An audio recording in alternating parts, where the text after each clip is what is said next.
नमस्ते, मैं राकेश कुशवाहा मुंबई से आप सभी का अपने चैनल पर हार्दिक अभिवादन करता हूं, अभिनंदन करता हूं। और आज हम चर्चा करेंगे कैसे पाएं जीवन में आनंद ही आनंद। कैसे पाएं आनंद ही आनंद। बहुत सारे आपने लेक्चर सुने होंगे, बहुत सारी कहानियां सुनी होंगी, बहुत सारे वक्ताओं को सुना होगा। कैसे पाएं आनंद। मैंने भी कई वीडियो बनाए, कैसे जिए आनंदमय जीवन।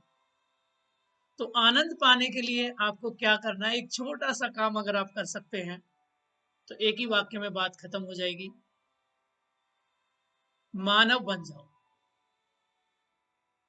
इंसान बन जाओ। अगर आनंद ही आनंद पाना है तो आप मानव बन जाओ। मेरा एक वीडियो था बीइंग ह्यूमन, अंग्रेजी में था, कभी टाइम मिले तो सुनिए। तो कैसे जिए आनंदमय जीवन, इसी पर चर्चा करेंगे आज। ईश्वर ने तो हमें पैदा किया और हमारे साथ ही छोड़ दिया आनंद का स्रोत, आनंद की लहर, आनंद की सरता, लेकिन हम उसे पहचान नहीं पाए और हम भटके हुए हैं, सुख खुशी और आनंद में कंफ्यूज हैं। अब देखिए आनंद कैसे आएगा। आनंद को हम लोग समझ ही नहीं पा रहे कि आनंद है क्या और आनंद क्यों नहीं है, क्योंकि हम मानव नहीं है। अगर आप मानव रहेंगे तो आप मेहनत करेंगे, लगन से काम करेंगे, आपके अंदर विनम्रता रहेगी, सच्चाई रहेगी, ईमानदारी रहेगी, वफादारी रहेगी, स्वाभिमान रहेगा।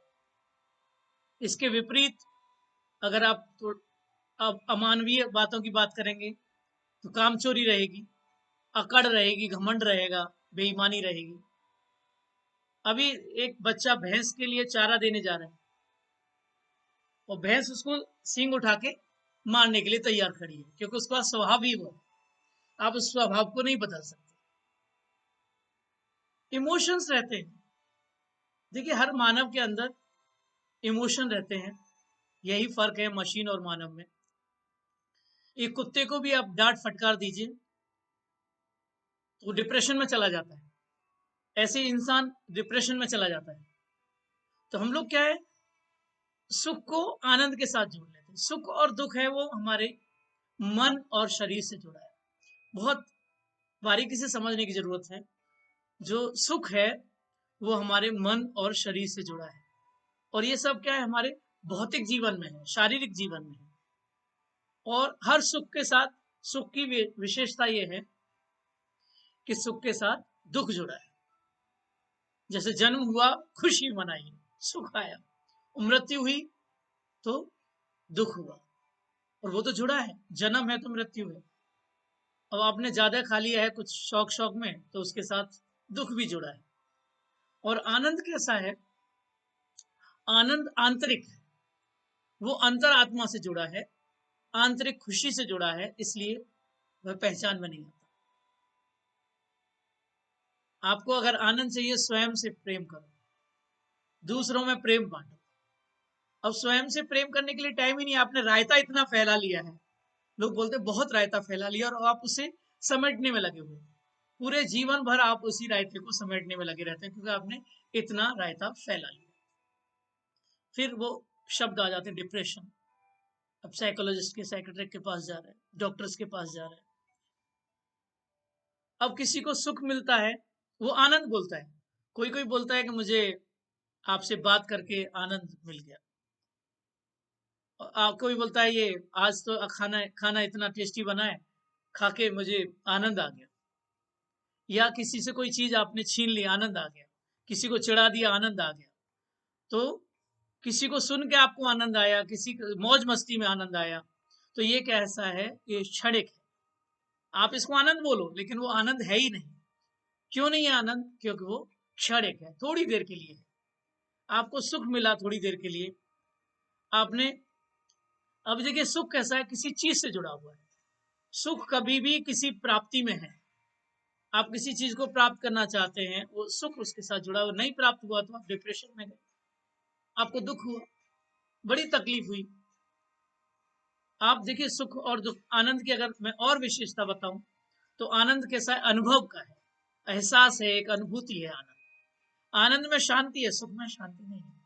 आप नोट कर लीजिए, कभी भी सुखमय जीवन लिखते हैं लोग, मैंने भी लिखा है कई जगह, कैसे जिए सुखमय जीवन, लेकिन सुख में शांति नहीं है, आनंद में जो शांति है। इसलिए मैंने वीडियो बनाए हैं कैसे जिए आनंदमय जीवन। तो शांति अगर चाहिए तो आनंद की तरफ बढ़िए। आप इसको छीन नहीं सकते, आनंद को कभी कोई आपसे छीन नहीं सकता, और आप भी किसी से छीन नहीं सकते। कोई आनंद में तो आप उससे छीन नहीं सकते आनंद, हाँ उसको दुख पहुंचा सकते हैं, लेकिन अगर वो आनंद में है तो आप उससे आनंद छीन नहीं सकते। और आनंद जो सुख है वो चीज की प्राप्ति में है, और आनंद के साथ कोई चीज जुड़ी नहीं है। सुख अस्थायी है और आनंद स्थायी, परमानेंट है।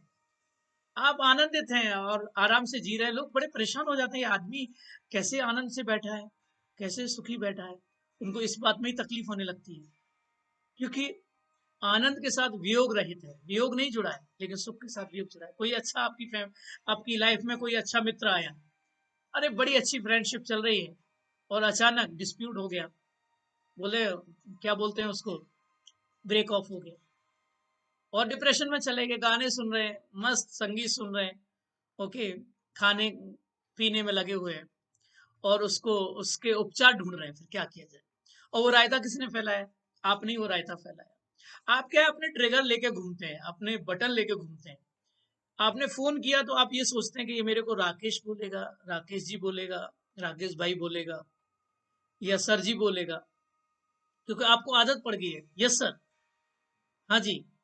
या उधर से अगर बोल दिया, किसी ने अगर बोल दिया कौन बोल रहा है भाई, तो आपका बस फ्यूज उड़ गया कि बड़ा बदतमीज आदमी है, आपने फोन रख दिया और आपने बात ही नहीं की। कितनी बार ऐसा होता है कि आप उसी में फंस जाते हैं, उसने मेरे से नमस्ते की नहीं, क्यों नहीं नमस्ते की, उसने मुझे अवॉइड क्यों किया। अब वो खुद डिप्रेशन में, खुद टेंशन में, आपको क्या पता, या कहीं किसी से मिलने जा रहा है, या किसी दबाव में है, तो आप उससे पूछ लिए। कई बार बच्चों से भी, मैं तो कई बार, भाई हम आपके ताऊ जी हैं, नमस्ते करिए, खुश हो जाते हैं। पेरेंट्स भी कई बार नहीं समझा पाते, तो आपने आपने खुद ही नमस्ते कर लीजिए। और कई बार सामने वाला नमस्ते करता है तो उसको एहसास होता है मैं नमस्ते करना ही भूल गया, अब वो खोया हुआ है। देखिए कितनी बार आप अंदर घर में घुस जाते हैं और आपको पता ही नहीं। कई कई टीचर्स को मैंने देखा है, वो किसी क्लासरूम में घुस जाते हैं, फिर बोलते हैं अरे ये कौन सी क्लास है, उनको जाना था किसी और क्लास में। तो हम लोग क्या रहते हैं, जो हमारा संतुलित जीवन है उससे थोड़े परे हो जाते हैं।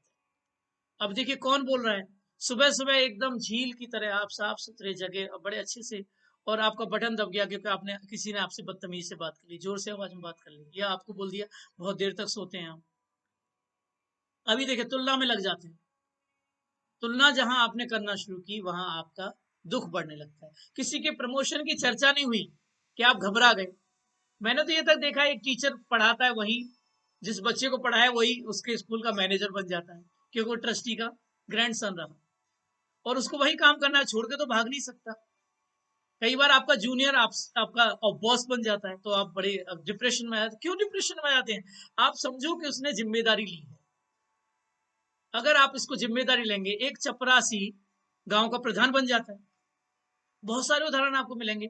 अब दरोगा जी उसको प्रधान जी करके नमस्ते भी कर रहा है, और कहा वो चपरासी पानी भी पिला रहा है, प्लेट ये टेबल भी साफ कर रहा है। तो ये हमने ऐसा मान लिया है, ऐसा मन में हमारे बस गया है। कई बार चपरासी पढ़ के सिक्योरिटी इंचार्ज बना, फिर वहां से प्रोफेसर भी बन गया, मैनेजर बन गया, कितने सारे प्रमोशन हो गए। और आप उसी में, कुछ कंट्रीज में ऐसा है कि पहले वो सिपाही बनाते हैं, बड़ा अच्छा सिस्टम है, ऑफिसर बनाते ही नहीं है। आपने सुना होगा, देखा होगा, एक फैक्ट्री में, बड़ी इंडस्ट्री फैक्ट्री में एक फोरमैन रहता है, वो सीनियर मोस्ट रहता है, वो इंजीनियर्स के उंगली पकड़ के, हाथ पकड़ के सिखाता है उनको काम, क्योंकि उनको प्रैक्टिकल नॉलेज उतनी नहीं होती, थियोरेटिकल जितनी होती है। खैर, तो कुछ लोग बड़े होशियार होते हैं, अभी दुख का कारण अपने आप ही बना लेते हैं। मेरे पास तो जीते जागते उदाहरण रहते हैं, मैं अपने अनुभव आपके साथ शेयर करता हूँ। कई लोग बोलते हैं आप नए नए उसमें फील्ड में आए। मैंने कहा मेरे को 30 साल हो गए पढ़ाते पढ़ाते, बच्चों को वो कहानियां सुनाते रहा हूँ, उनके पेरेंट्स को, उनके गार्जियन को बताता रहा हूँ, वही चीज अभी मैं ऑनलाइन बता रहा हूँ। हाँ, ऑनलाइन नया हूँ। तो कई लोग बड़ी होशियारी मारते हैं। होशियारी में कैसा रहता है कि एक हमारे आचार्य जी पीएचडी संस्कृत में, और हम एक मास्टर पुस्तक भंडार पे खड़े थे, और वहां खड़े होकर बड़ी बातें कर रहे हैं। बोले राकेश जी, ये कौन से मास्टर हैं, ये ढोलक मास्टर है या बाजे मास्टर है, बड़ी राइम करके वो बोलते थे। तो उन्हीं की भाषा में, अब बड़ा कड़वा लग रहा था व्यक्ति को, सामने वाले को, टॉन्टिंग जिसको बोलते हैं ना, आपने टॉन्टिंग मारा और आदमी आपको मारने दौड़ पड़े। तो वो व्यक्ति मेरी इज्जत करता था, मैं पहले से उनकी दुकान पे जाता था, थी तो पुरानी पुस्तकों की दुकान, लेकिन मुझे शौक था बुक कलेक्शन का। तो जो भी मैथमेटिक्स की बुक्स रहती थी, कोई भी ऑथर्स की, मेरे पास उस वक्त 8वीं की किताबें 10 अलग अलग पब्लिशर की थी। मैं कहीं भी कोई पुस्तक मिल जाती, बुक मिल जाती, मैं खरीद लेता था, क्योंकि वो भंगार के भाव में, रद्दी के भाव में बेचते थे, या कुछ किताबें रहती थी तो सस्ते दामों में। अब इन्होंने जैसे ही बोला कि ये कौन से मास्टर हैं, ढोलक मास्टर हैं या बाजे मास्टर हैं या टेलर मास्टर हैं, बहुत तरह के मास्टर रहते हैं, अब उस आदमी को गुस्सा आ गया। अब उसको भी लोग आदर से, उस व्यक्ति को भी आदर से मास्टर जी बोलते थे लोग। अब उसने बोला कि तू कौन सा मास्टर है, हाँ भाई तू कौन सा मास्टर है। अब आचार्य जी का चेहरा लाल। मैं समझ गया अब इनका, अब इन्होंने बोल तो दिया उसको, लेकिन आप बर्दाश्त नहीं करिए, आपने बोल दिया तो आपको बर्दाश्त भी करना पड़ेगा। मैंने उनको समझाया ये हमारे आचार्य जी है। बोले लेकिन इनको तमीज नहीं है बात करने की।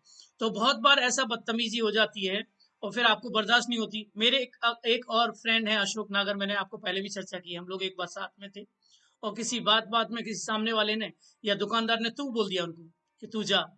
अब वो उतरे और उनका गला पकड़ लिया उन्होंने, क्योंकि उनको तू बर्दाश्त नहीं हुआ, क्योंकि उनको सब या तो नागर साहब बोलते हैं, या गुरु जी बोलते हैं, या सर बोलते हैं, या अशोक जी बोलते हैं। तो किसी किसी को आदत नहीं होती। हमारे अलीगढ़ में, मेरे होम टाउन में, छोटे बच्चों से भी तुम करते हैं। मैं बॉम्बे से कई बार जाता हूँ, वहां अगर मेरे मुंह से तू निकल जाता है तो लोग ऐसे देखते हैं कि क्या बोल दिया इन्होंने, देखते हैं। तो मैं तो जहाँ रहता था मेरी दीदी के पास, श्यामनगर झंडे वाली कोठी में, तो मेरे दादाजी बाबूजी बोलते थे। तो वो रिटायर्ड डिप्टी कलेक्टर थे आरएएस उस जमाने के। तो वो राकेश जी बैठिए मेरे साथ, आप करके तुम करके बात करते थे। अब आप देखिए वो चीजें हमारे अंदर थी। भाई साहब भी, जो हम तो भाई साहब बोलते थे, एडवोकेट, सीनियर एडवोकेट बीबी है पाठक जी, तो वो भी राकेश तुम ये कर लो, तुम आप करके, छोटों से भी तुम आप करके, बहन जी भी तुम करके बात करती थी। अब ये आदत पड़ी हुई थी। अगर हमसे भी कोई तू बोल देता था, जब मैं बॉम्बे नया नया आया तो किसी ने बोल दिया अच्छा गांव से आए, तो गांव का मतलब गाली जैसा लगा। अभी मेरे एक रिलेटिव दिल्ली से आए हुए थे, और दूसरे कुछ यहाँ के परिचित लोग थे। जब उनका मैंने परिचय कराया कि दिल्ली से, अच्छा गांव से आए, और उनको बड़ा बुरा लगा। अब दिल्ली को गांव कैसे कह सकते। तो यहाँ मुंबई वालों को, जो पहले यहाँ बसे हुए हैं, उनको मुंबई छोड़ के बाकी सब गांव लगता है। कुछ लोग तो मुल्क बोलते हैं, आप कौन से मुल्क के हैं। खैर, तो ये ट्रिगर दब जाता है किसी का। कहीं देखिए भैया बोल दिया तो ट्रिगर दब जाता है। भैया कितना अच्छा शब्द है, गुजराती में भाई भी बोलते हैं, मुझे भी कितने लोग राकेश भाई बोलते हैं, राकेश भैया ही बोलते हैं, कहीं भाऊ बोलते हैं, मराठी में भाऊ बोलते हैं, और साउथ में अन्ना बोलते हैं। लेकिन अब अन्ना इडली वाला है तो अन्ना ठीक है, भाजी वाला भाजी वाले भैया, दूध वाले भैया ठीक है। लेकिन अब प्रोफेसर को आप क्लास में बोलेंगे भैया सुनो, तो वो डिग्निफाइड हो गया। तो आपको ये समझना है कि कैसे कैसे आपको कहाँ कैसे बोलना है। अब आप ट्रेन में पब्लिक प्लेस पे चल जाता है, भाव बोल दिया आपने। अब मैंने एक बार ऐसा ही हादसा ट्रेन में देख लिया। मैं फर्स्ट क्लास में था, और फर्स्ट क्लास में इसलिए बता रहा हूँ कि भीड़ कम थी दोपहर के टाइम पे, तो लोग विंडो सीट पे बैठ जाते हैं। जब भीड़ नहीं रहती है तो लोग पहले विंडो सीट ढूंढते हैं। विंडो सीट भी डायरेक्शन वाली देखते हैं, जिधर गाड़ी जा रही है सामने की डायरेक्शन में सीट मिले तो वो सीट पहले भरती है। पहले तो विंडो विंडो जाती है, फिर उस डायरेक्शन की, फिर वो दूसरी विंडो पे जाते हैं। तो खाली थी गाड़ी, सब विंडो विंडो पे बैठे हुए थे, और एक दो बीच में से बैठे होंगे। अब एक थोड़ी देर के बाद जोर से एक आवाज आती है, सटाक करके थप्पड़ की आवाज आती है। सब लोग देखने लगे क्या हुआ। तो पता चलता है कि जो जो उन लोगों का कन्वर्सेशन चल रहा था, जो वार्तालाप चल रहा था, उसमें किसी ने उसको चिढ़ा दिया। वो लड़का गुस्से में होगा, एक तो फील्ड का मार्केटिंग का आदमी था, तो बॉस ने उसको ट्रिगर दबा के रखा होगा, उसका कोटा पूरा नहीं हो रहा होगा जो टारगेट दिया जाता है। अब इसने बोल दिया उसको, मजाक कुछ बात बात में बोल दिया भैया कहीं का, और उसने इतनी जोर से थप्पड़ दिया, वो व्यक्ति कुछ नहीं कर पाया। अब देखिए कई कई बार ये शब्द हैं, वो किसी किसी के बटन बन जाते हैं। आपने बांट के रखे बटन, कौन बोल रहा है, क्या बोल रहा है। अभी कभी कभी आप, मैंने जैसे आपको बताया कि आप, आत्मसम्मान पे बात आ जाती है। आत्मसम्मान तो अच्छी बात है, तो आप कम से कम कम्युनिकेशन करें। आपको कोई अवॉइड कर रहा है तो आप उसको पॉजिटिवली लीजिए, आप दया करिए उसके पास। इनफैक्ट आप दया करिए उसके पास, आप सोचिए कि दया का पात्र है। नहीं तो लोग क्या करते हैं, काम में अपने आप को व्यस्त रखना शुरू कर देते हैं, नहीं काम में बिजी रखो। तो ये क्या होता है, आपने खुशी ढूंढना शुरू कर दिया काम में, रिश्तों में अलग रिश्ते, एक फ्रेंड से ब्रेकअप हुआ, दूसरा फ्रेंड बना लिया, तीसरा बना लिया, तो रिश्तों में हम लोग, या कभी मौसा जी को फोन नहीं करते थे, उनको फूफा जी को फोन किया, मामा को फोन किया, बुआ को फोन किया, बड़ी अच्छी बात है, क्योंकि आपको मालूम है वहां से पॉजिटिविटी मिलने वाली है, प्यार मिलने वाला है। या बाहर की बस्तियों में हम लोग सुख ढूंढते रहते हैं। मैं बता क्यों रहा हूं आपको कि ये सब सांसारिक बातें हैं, ये शारीरिक और भौतिक सुख की बात है। कुछ लोग नशे में सुख खुशी ढूंढते हैं, संगीत में खुशी ढूंढते हैं, पैसा संग्रह करने, पैसा इकट्ठा करने में ढूंढते रहते हैं। मेरे भी कितने लोग परिचित हैं, वो बात करेंगे पीएफ कितना इकट्ठा हो गया, कहाँ कितना फ्लैट ले लिया, ये ले लिया, तो वही उसमें कैलकुलेशन, दूसरे का कैलकुलेशन करने में लगे रहते हैं।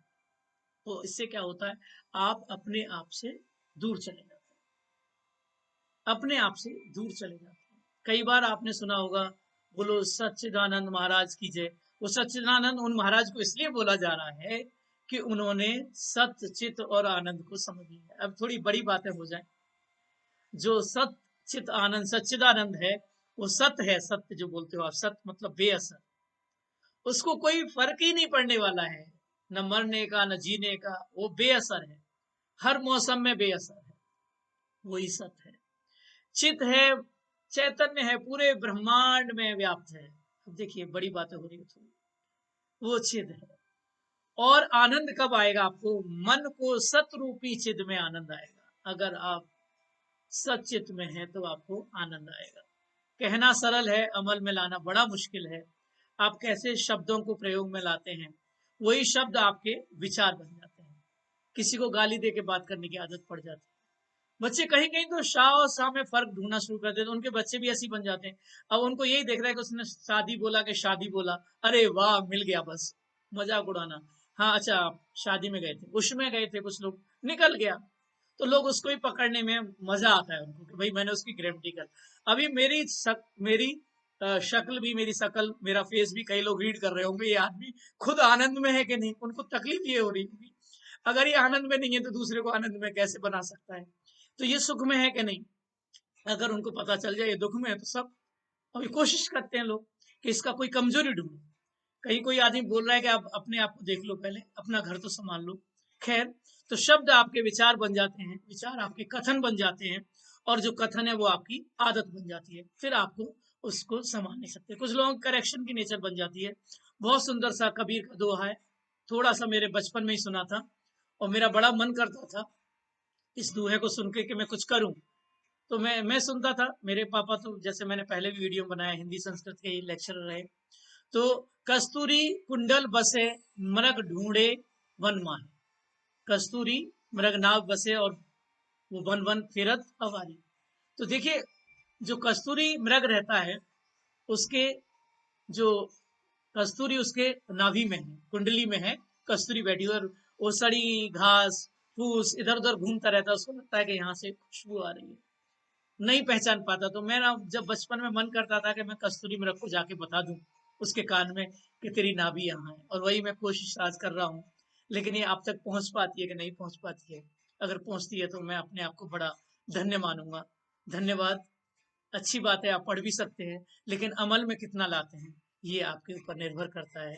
अगर वीडियो आपको पसंद आया हो तो लोगों के साथ शेयर करें। धन्यवाद, नमस्ते, सादर अभिनंदन।